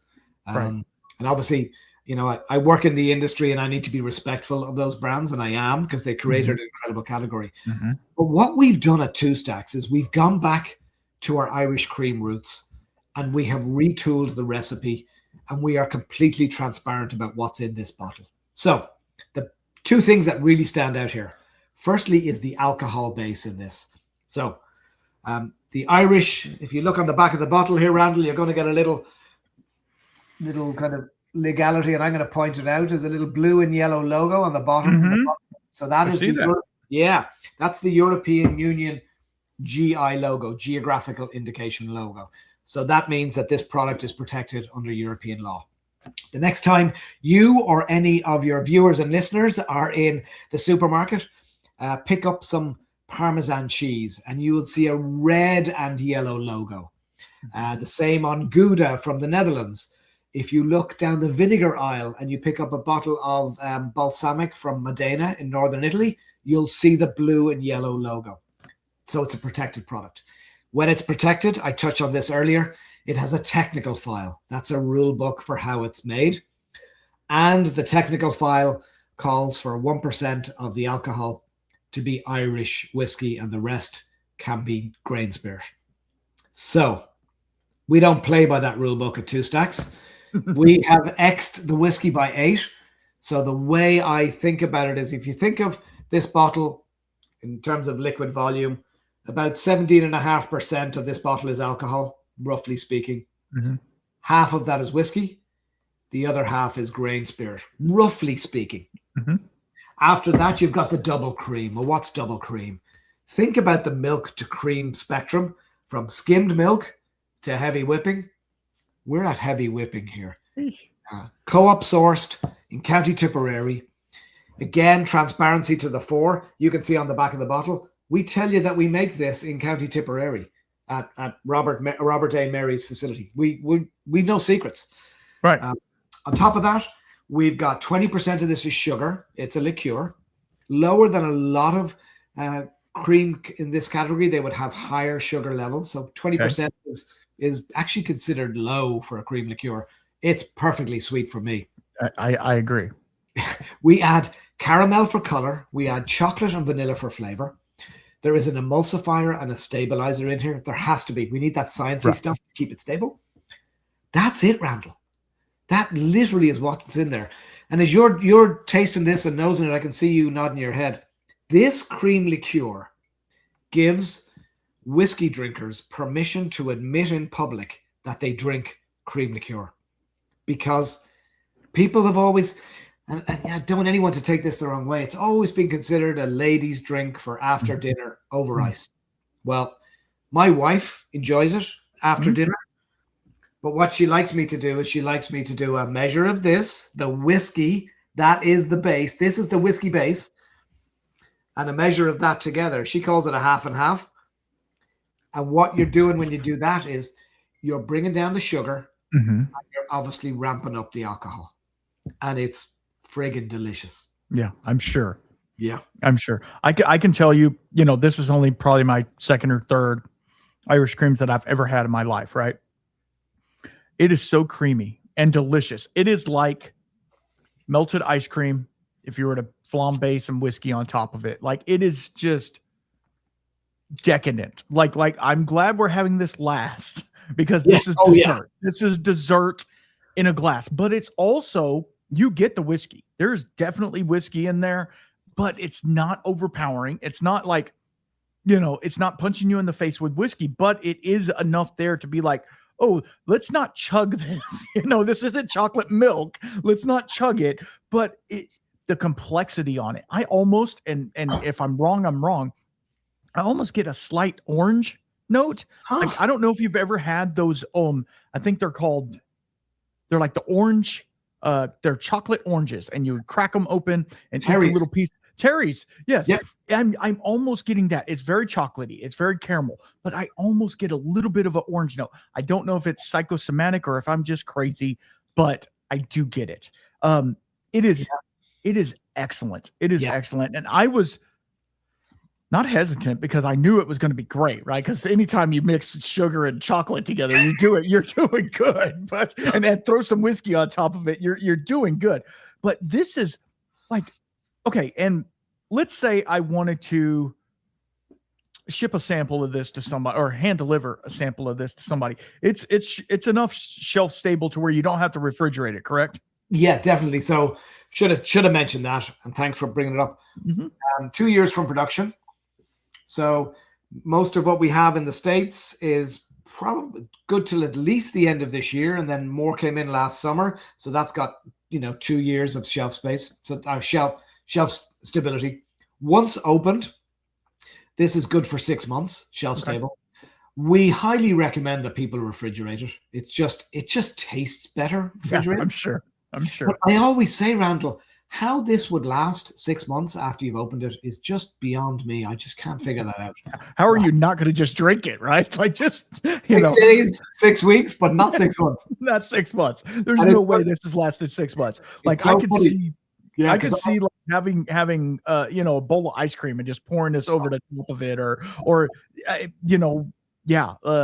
my wife she'll make a mixed berry cobbler every once in a while and just pouring some of this. Oh man, yeah, it would not good. So as you know, I was on the road this week. I was in Colorado and Southern California.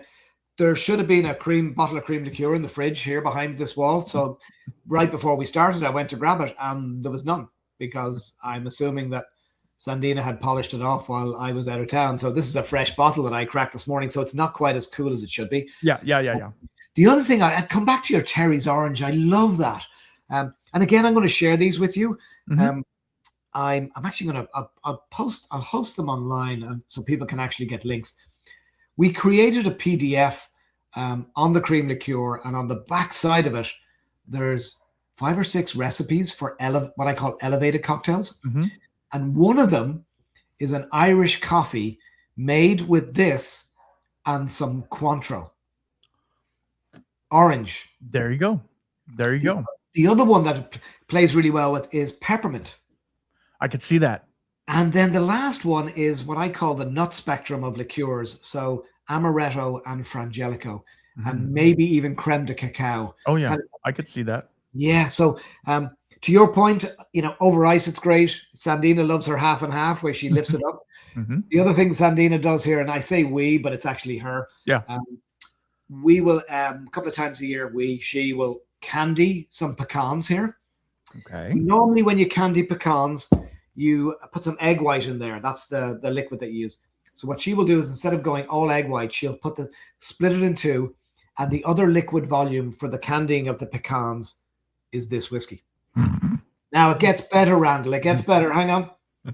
Then we get some nice vanilla ice cream from over the hill here in Sonoma County, from Strauss. Ice cream. Sprinkle those, crush those candied pecans with the whiskey in them over that. Then you pour in the cream liqueur over the top of it. Man, you're making me hungry right now. It's lights out. Yeah. Or if some people don't want to get into the candying of the pecans, ice cream, chocolate chip cookie sprinkled on top of it, crumbled up, cream liqueur over the top. Randall, next dinner party you have, you can do that, and people are going to think you're a dessert genius. Absolutely. It's wow. So I always say to people, it's great in the glass, but think about using it in the kitchen. It's magnificent for that. So yeah, I'll share some of those. Please do. Yeah, and you can share them with folks. But yeah, for me, it's again, we've touched on my history and heritage with the poitín, but this is speaking to my heritage too, because more modern heritage. Yeah, we're going back to our roots, and we're reclaiming Irish cream, and we're trying to put it back on the top shelf. And I could tell you, again, I'm not a connoisseur of Irish cream, but this one to me, like, good Lord, I could have another glass. I'm not going to, but I can have another glass of it, because it is just the like you said, it's not super sweet, but there's so many other notes there that you get. You know what you're getting. You know it's a desserty type pour, but at the same time, it has so much complexity. The whiskey shines through. It's everything I would want in an Irish cream, period. I mean, it is, I would have to side by side it with another Irish cream, obviously, to see how it stands up. But like, I don't know. I feel like from what I'm hearing from you and what I've seen in having you guys on the show now 3-4 times, whatever it is, now having you guys on the show, it just shows your dedication to the craft and what you guys are trying to do. Either it's sourcing great barrels and blending them and making an awesome blending house, doing finishing stuff like that, or with Killowen doing some really great small batch whiskeys and poutines. And we can't get the poutines, but like it really puts everything into perspective for me, especially that as far as you guys are concerned, Irish whiskey isn't going anywhere. Yeah. No, Randall, I appreciate that. And there has been, I'll be honest, there has been a bit of doom and gloom in Ireland. Yeah. You touched earlier on Waterford. The Waterford project was something I really wanted to come to fruition. I did too. For folks who don't know, it was essentially single farm. So in wine, people will know single vineyard and estate. And what they were trying to do was go all the way down to a farm and a farm's harvest. I said I had some thoughts on it earlier on. I think a lot of the whiskey they released was too young. It hadn't quite come together. And at a price point that was difficult for people to stomach, $80 to $100, $110 a bottle. And I'll be honest, I bring that back to Two Stacks and Killowen. In the early days, when they first came to market here through a different importer and distributors, the apricot brandy that you touched on, that was part of the initial offering. That's why we have some old 750ml inventory that people can buy in the online store. That was selling here back then at $80 a bottle. And that's a fair price for a cask strength Irish. But when you don't have a brand that has been built, nobody is going to shell out $80 when they don't know you. Right. As a result, people can now buy that in the online store that we have for $49.99 a bottle and have it shipped to them anywhere in the country. It's because that's my last bottle that I opened this morning. I need to actually stock up on some of it. But this comes back to kind of the industry, the building a brand, and Foley family, to their credit, made Two Stacks and Killowen go back to basics. We are selling the core SKUs, the core products. And once they are established, then we will be able to bring in more of the, fun, interesting offerings. That'll probably start happening. Obviously, nothing's written in stone, but later this year, or maybe in time for St. Patrick's next year, maybe. I know there's, we've a lot of moving parts within Foley with different categories, but certainly by middle of next year, I would love to see possibly a Baron Tool offering from Brendan that's US exclusive. And I would love to see us moving into, you may or may not be familiar with fruit drops from Two Stacks. So, so I obviously enjoyed this one. So where this has evolved to, so this is the apricot brandy, cask strength finishing, bottled back in 2021-ish. That has evolved to these offerings called fruit drops. This is only available in Ireland, and I think at least possibly one other market. I think there are cans of this available in Canada. If anyone is up close to the Canadian border, I've no fruit cans there. I believe they're available in the LCBO in Ontario. So if you nip across the border and pick up that. But that cask strength evolved to this. The classic blend, there on the side of the bottle, 50% is where it's bottled at. So slightly higher than the regular 43, but lower than the cask strength of the old days. And these things just fly in Ireland. There's an apricot, there is an apple, and there is a blackberry. Blackberry. Got some of it there. I would love to see these here in America in limited markets. I could see them, being in the big markets, and probably some of the strong secondary markets for us, like Indiana is strong for us. Mm-hmm. Nevada is strong for us. So yeah, I would love to see those. But right now, our focus is on building the core products. Amen. And a lot of people are frustrated by that, but that's what Foley does really, really well. They take a brand, they build it, and then we will have the growth from there. So yeah, that's kind of where we are. Well, and it goes back to what they're trying to do. Like, you need to be a commonplace name just in whiskey conversation.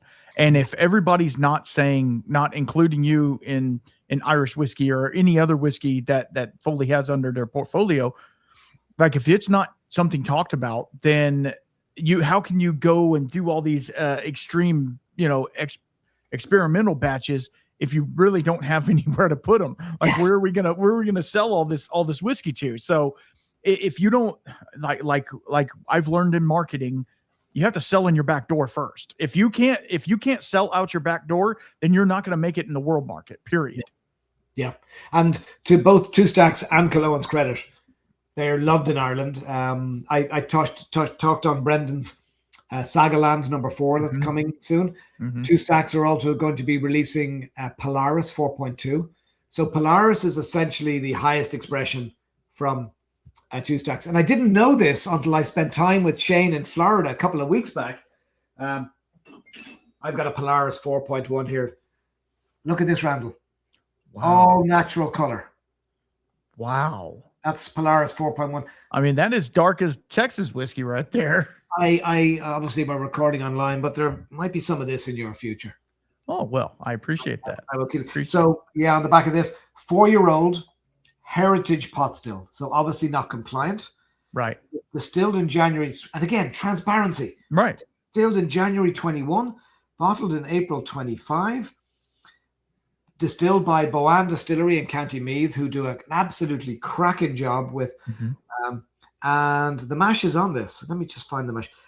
Oloroso Hogshead matured. So that's all it's been in. No finishing. Yes, please. That's why the color is the color. Yes, please. And then here's the mash. 30% malt, 40% unmalted, and 30% oats. Oh. So that's Polaris 4.0. So I didn't realize this. I sat at the bar with Shane in Mary Margaret's in St. Petersburg 2 Sundays ago. We'd worked the Florida market for 6 days. We worked our butts off. We had some great crack. You were toast. You were toast. There was some sing-songs along the way. It was, how can you get frustrated when we do this for a living? We literally we're selling booze, and we're selling great booze. Amen. Shane and I sat on Sunday morning at Mary Margaret's. We had a full Irish. We had a pint each to banish the memories of the night before. And the soccer was playing, the football was playing. I think it was Man City against somebody. And the bar starts to fill up, and this man next to us gets chatting to a guy behind us and says, "I'm from County Antrim." Now, Shane's from County Down right next door. I said, "Your man here's from Antrim." They get chatting. Turns out the gentleman we chatted with, Kevin, is a professor of astrology at the University of South Florida in their campus in either St. Pete's or Tampa. I didn't know this, Randall, but Shane did physics when he went to University at Queen's in Belfast, and he always wanted to go into astrology. Really? That is why Polaris is a bottling. That is why on the bottle here, in every bottle, you will see the North Star. It's not a blemish on the bottle. It's actually the North Star. The North Star being what guides people. And just so folks know, like, back to basics, what are the Two Stacks? That's a visual representation of the old smokestacks at the Dundalk Distillery, which is just south of Newry, where the lads are. And then there is, I'm not even sure, there's another offering that Two Stacks do every year. It's called Pillars of Creation. And what they do is they source whiskey from some of the new craft distilleries, those who are actually, helping us reclaim our distilling roots. I didn't know that Pillars of Creation is an astrological thingy. I don't know the term for it. Sorry. It's all good. It's all good. I don't know it either. So yeah. So So yeah, there's layers and layers to what we're doing at Two Stacks. That literally, because I don't live there and I'm not in the warehouse every day. I learn as I go, and it just makes it much more genuine. And I as I said, I feel honored to represent this whiskey here in America. Well, I can tell you, Andrew, after talking to you for just this short amount of time, I feel honored for you guys to even want to talk to me. And I know that sounds self-deprecating or something like that, but you guys are doing cool things, and I want to uplift brands that are doing cool things.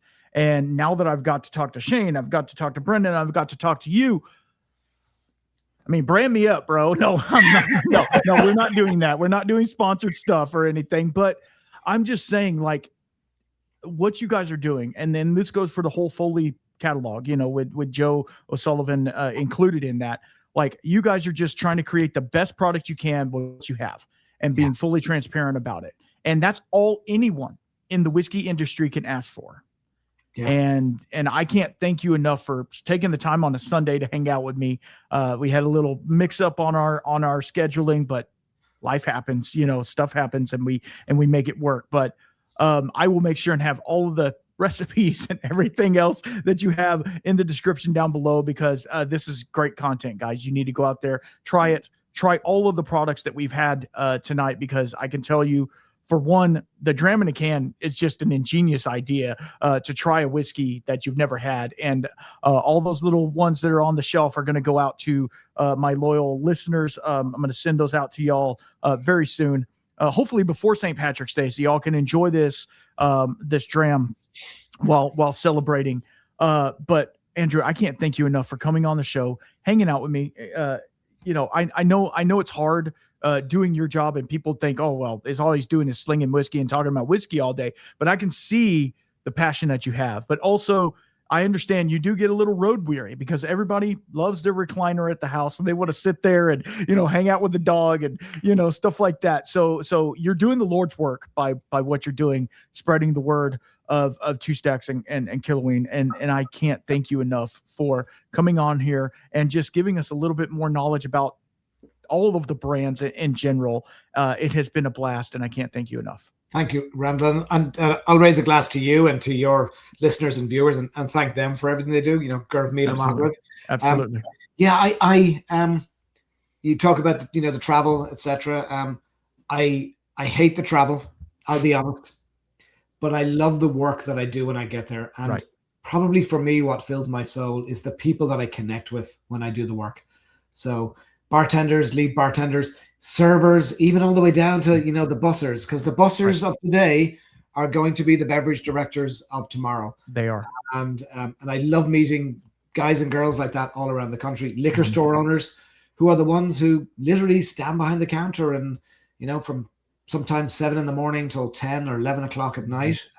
I've got a retail background, as I touched on, so I love their work. But for me, it's what fires my soul is the people that I see who listen to me. They give me time out of their day, whether it's a 5-minute pitch or a 20-minute pitch. And, that's what I do. And I tell this story over and over again. And I will never, ever get tired of doing that, because, as I said, it literally fills my soul and speaks to my heritage. So more travel this week and next, and then then the travel finishes, and I literally then just work events in Northern California all the way through to St. Patrick's. And there you go. And I'm good with that, because again, I'm in front of people, I'm sharing the passion for what we do, and a little bit of time off in late March, and then to your point about the Foley portfolio, we then kick into agave season. So we will be launching a mezcal. Sweet. You're a mezcal. I actually, goodness, do I have a bottle of Penumbra here? I know I asked for a sample. I'm not sure if there's a bottle anywhere. And obviously we work with El Mexicano, which is a tequila brand with the Banuelos family. So the year kind of ebbs and flows. But I'm always talking Irish. Obviously, this accent. It took 52 years, Randall, but I finally figured out how to make the accent pay. So it's all good. I touch on other parts of the portfolio too. Forgive me, I'm plugging the portfolio. It's all good. Yeah, obviously you've met Joe, you've talked to Joe O'Sullivan and what he does at Minden Mill. You may or may not be aware he just won a clatter of awards at the World Whisky Awards. Yeah. So highly commended as Distiller of the Year. Minden won Estate Distillery of the Year. The Rye won Best 12-year and under Rye of the Year. And I'm not a massive bourbon guy, but I am a massive rye guy. And I'm obviously biased, but I love the Minden Rye. Yep. And then I get to work with Glen Scotia and Loch Lomond. Yeah, we haven't even talked about that. That just we kind of skirted over that because you know, I can sell you Campbelltown whiskey, and I'm not going to allocate it to you. It's like you want everything from an NAS that we have that is, you know, the double cask, which is delicious. I can sell you a 50-year-old from Campbelltown. It's going to retail at $50,000, but at least I'll sell. And you don't have to buy all the cheap stuff. I'll sell you just a. Yeah. So we'll work on that. We'll work on that. Yeah. So to the credit of Foley again, I know I've blown their trumpet, but they have done a phenomenal job of collecting a great selection of spirits in the portfolio, and it's going to continue to grow, which makes me happy. So maybe Randall, maybe in the future we'll get Andy Wesley, who's our master of whiskey, who works with Foley family. Maybe we'll get him on with you. And then you'll have had Shane, Brendan, Joe, Andrew, and Andy. You'll have done the whole five. I think I talked to the janitor after that. So thank you for everything. Absolutely. And I will have all of you guys' links and Instagrams and blahs down below. Make sure you go check the websites out and see if you can get shipping in your area, because these bottles are obviously hotcakes. So go find them, pick you up a bottle. And if you're a loyal listener, be looking in your mailbox or me knocking on the door, giving you guys some samples of this, because if I'm graciously given a sample of something, I'm going to make sure that my listeners are able to try it, because that's part of, I know Andrew would want that. And that's part of what I want to do, is just giving back to the community that supports us so much. And if you've never tried it, if you want to try it, that's why they make the dram in a can. It's so easy. It's light. It's compact. You can do the thing.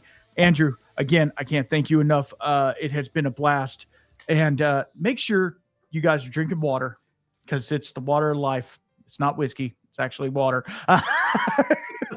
And y'all be good. And until next time, be blessed. Cheers. Gotcha.